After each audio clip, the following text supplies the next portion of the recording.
It's not fun working in the gaming industry right now because you could lose your job at any moment. We're gonna talk about the Xbox layoffs that just happened and are actually still going to happen in the future. I will tell you everything you need to know. The PlayStation disc situation got a bit crazier and Sony has started communicating and it's not going over well. I got Black Flag Resynced updates and way more. So good that you're joining the Sunday News Roundup.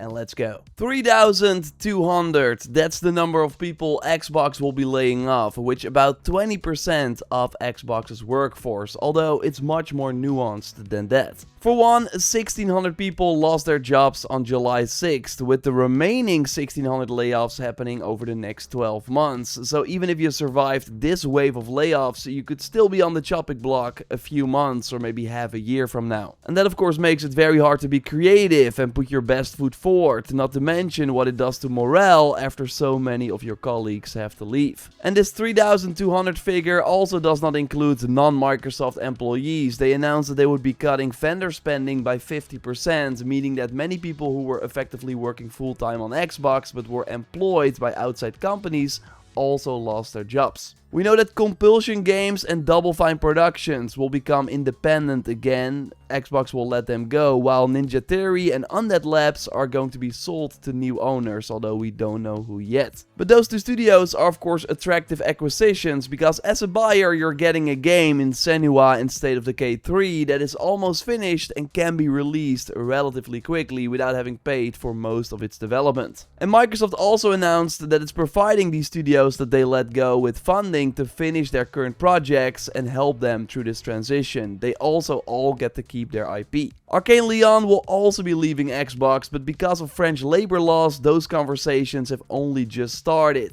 And here too, you have the opportunity to acquire an incredibly talented studio that seems on track to deliver Marvel's Blade in fall 2027, a game that could be huge. So I totally think someone will pick them up, and I personally think Sony would be a perfect fit, but we will see. All the other studios are staying under Xbox, no announced games have been cancelled, but still many saw layoffs. ZeniMax Online, which operates the Elder Scrolls Online, reportedly lost half of the developers working on new content for the game. The team even posted on Reddit that the roadmap they previously shared will have to be changed because they simply cannot deliver all of the content with half the team. And the timing is sad because ESO was actually making a bit of a comeback recently. Its software was also affected, but many of the numbers floating around don't appear to be accurate. The studio released an official statement saying that we still have the crew we need to build the games and tech that we're known for.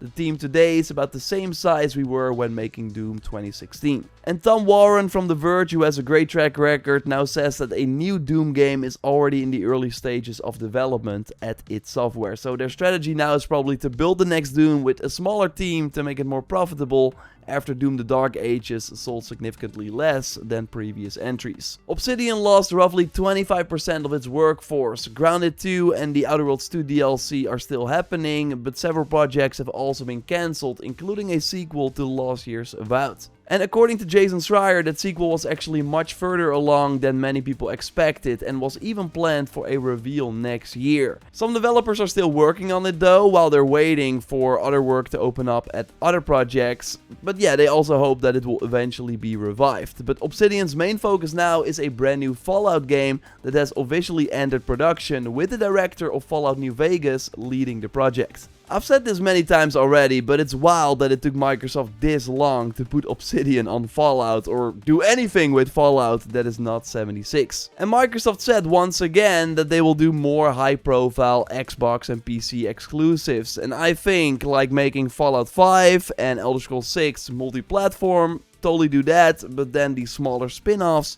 make them exclusive. I think that would actually move the needle a bit. But yeah, that's the sad reality behind this entire situation. We're now seeing all these cuts and layoffs because Phil Spencer, Sarah Bond and other Xbox leadership since the Xbox One era made a series of poor strategic decisions, betting heavily on things like Game Pass and xCloud that ultimately failed to deliver growth they were hoping for. So yes, changes had to be made, but it also feels like a lot of this could have been avoided. And the worst part is that it's still far from over. Teams at Blizzard that have not been affected yet could easily be next, maybe after BlizzCon, who knows.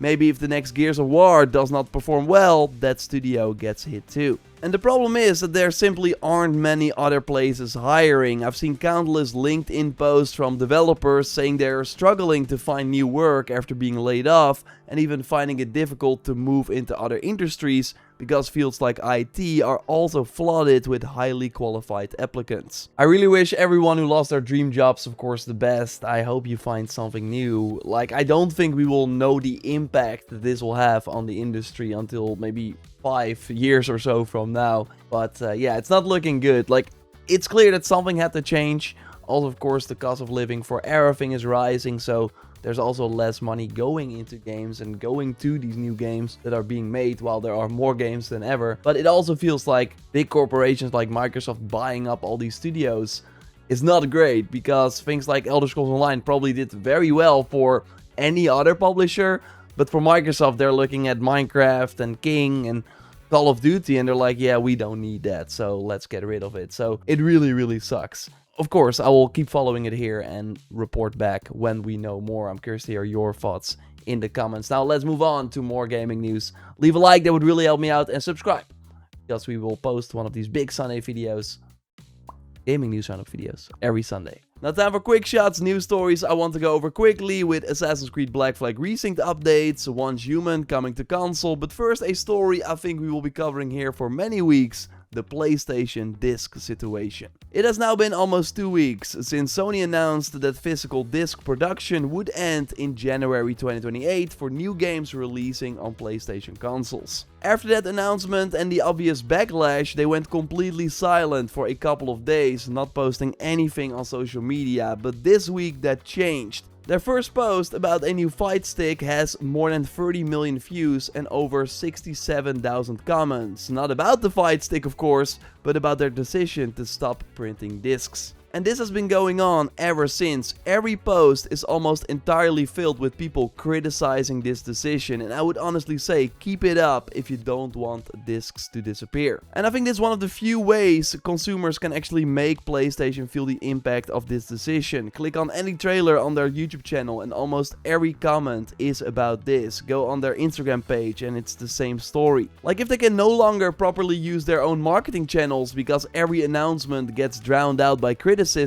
it hurts their ability to promote games and even make it harder to secure marketing partnerships with publishers and developers, because who wants their game to be part of this crossfire? I also expect the next state of play to be a complete mess. People could mass dislike trailers and completely spam the chat. Like, Sony seems to be playing the waiting game, hoping this all blows over, but I have a feeling that this time it might be different. At least we should not expect the EU to step in, as officials have already said that companies are free to offer games and services in the manner they see fit. We talked in last week's Sunday video about why PlayStation is doing this. In short, Sony simply makes far more money when games are sold digitally through the PlayStation Store. They keep the full $70 on PlayStation Studios titles, and for third-party games they earn a 30% platform fee instead of roughly 15% through physical sales. But I think they ripped the band-aid off far too early in a response to shrinking margins elsewhere. I also think that reversing this decision though, or even delaying it,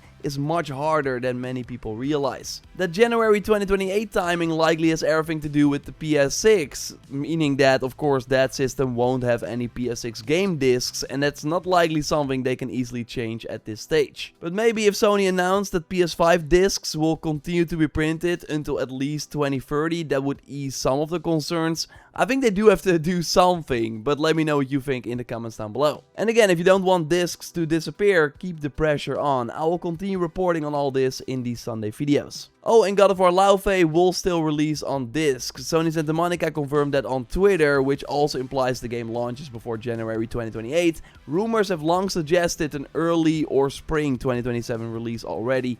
Maybe we'll hear more about it during their San Diego Comic-Con panel on Friday, July 24th. Wolverine has its own panel on Thursday, July 23rd, so I'm definitely expecting new information there as well, especially new gameplay or another trailer. But yeah, these announcements already were kind of mass dislike, like people were still talking about the physical discs. So if this continues, then Sony's marketing is kinda screwed. Again, I think it will have a huge impact. And now the sponsor that makes this Sunday video possible, Once Human, the free-to-play open-world game I made videos on before, but now they announced that it's coming to PlayStation and Xbox on August 25th. What immediately stands out is the strange setting you can explore in third person or the brand new first person mode, with very unique creatures like this walking boss monster. You can fight these creatures solo or with other players while also building your own base and trying to survive. And because the game has been out for some time on PC and mobile, it will have 300 hours of content available at launch,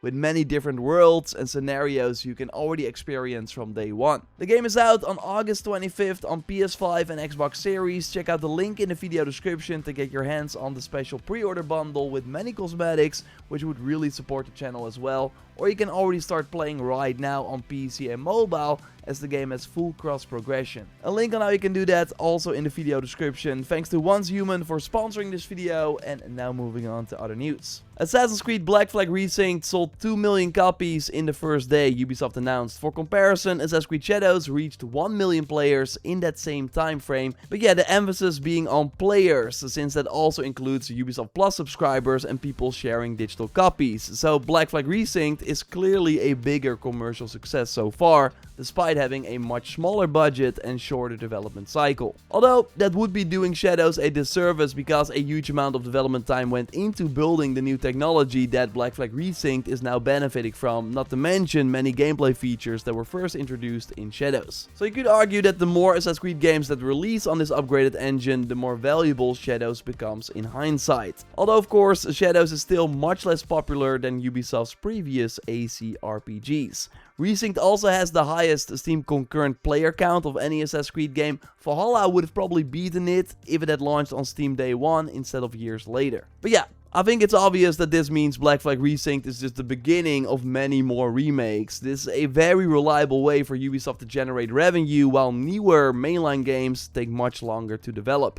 Let me know which remake you would like to see next. And I, by the way, have a special Black Flag Resynced stream coming up this coming week. More on that at the end of this video. I also like to keep you updated on the incredibly busy fall release schedule that we're heading into. This week, Mortal Shell 2, which looks surprisingly great and whose demo people absolutely loved, secured an August 20th release date to just get ahead of the fall rush. And we of course know that on September 3rd, the Blood of Dawnwalker arrives, and hands-on previews went live this week, and VGC said it instantly became one of their most anticipated games after the 4 hours they played. With Eurogamer saying that it has the makings of becoming 2026's breakout RPG, these previews make it sound like this game could end up with a Game of the Year nomination.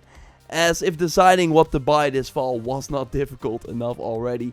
Let me know if you're planning to play Blood of Dawnwalker in the comments down below. My interest definitely has been piqued. In the rumor roundup, I look at the biggest leaks and rumors of the week and rate them with stars. 3 meaning I believe it, and 1 meaning let's take this with a huge grain of salt. It seems that this coming week, Xbox could introduce its disc-to-digital conversion system, allowing players to insert an Xbox One or Xbox Series disc and permanently convert it into a digital license tied to their Microsoft account. So that would mean that even in a fully digital future, you would retain access to all the physical games you've purchased. But yeah, if Microsoft is planning to announce this and also begin testing for Xbox insiders this week, as current rumors suggest, it would obviously be a huge blow to Sony. I'm giving 2 stars. The Xbox Insider update has reportedly been delayed because of a major feature that would be worth it, but the rumor is not coming from the most reliable source, so we'll have to wait and see. It also looks like a Ghost Recon Wildlands current gen version is on the way. The PlayStation website briefly listed both PS4 and PS5 versions of the game as spotted by Gemnator on Reddit,